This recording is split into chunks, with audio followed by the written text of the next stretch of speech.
Welcome to my another blog. দেখছো কাজের মেয়ে কাশপিয়া যে আমি সব সময় কাজের মেয়ে, আমি ভিডিও করতে আসতে কাজের মেয়ে।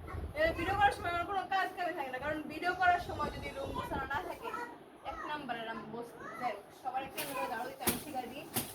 আজ নাইন থেকে ঝাড়ু দিতে হয়, ছোট বোন জানা হয়েছে ওর দেখা ও শুধু শুধু খাচ্ছে, ও বিছানা গোছাবে না, ও সুপার ঝাড়ু দিবে না, ও শুধু সব আলোচনা করবো আর আমার গোছানো লাগবে। আর তৃতীয় নাম্বার তুই খালি শয়তানি আর শয়তানি। খাতার মাথা রেডি ভালো লাগে না, আমি জীবনে ভিডিও করবো না।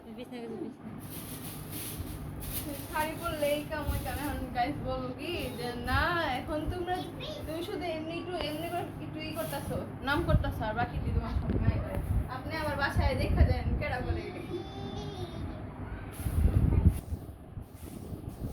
কি দাও দিব ভিডিও কাটছো তুমি, আমি আর পারবো না। শাড়ি নষ্ট করে দেবো আমার, কত সুন্দর করে শাড়ি পরছে মেয়ে।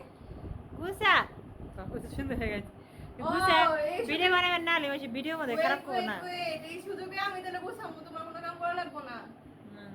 কি গো শুধু তেরি কি অগুছানো রে, গুছায় তারপরে ভিডিও বানালে সুন্দর দেখা যাবে জিনিসটা।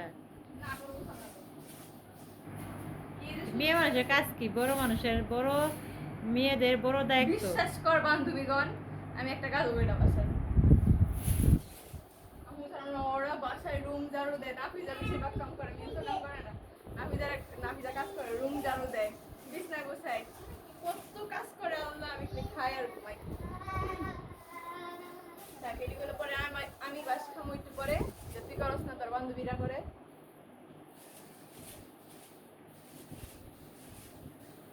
আমার মেয়েও অনেক লক্ষ্মী, দেখো শাড়ি পরে ঘর গুছায়। আরে না সবাই ঘর গুছানো কেমন কথা আমি নাকি মেকআপের ফসাই। এই দেখ মেকআপ নেই। আচ্ছা আপু অত সুন্দর ঘর গোছানো হয়েছে।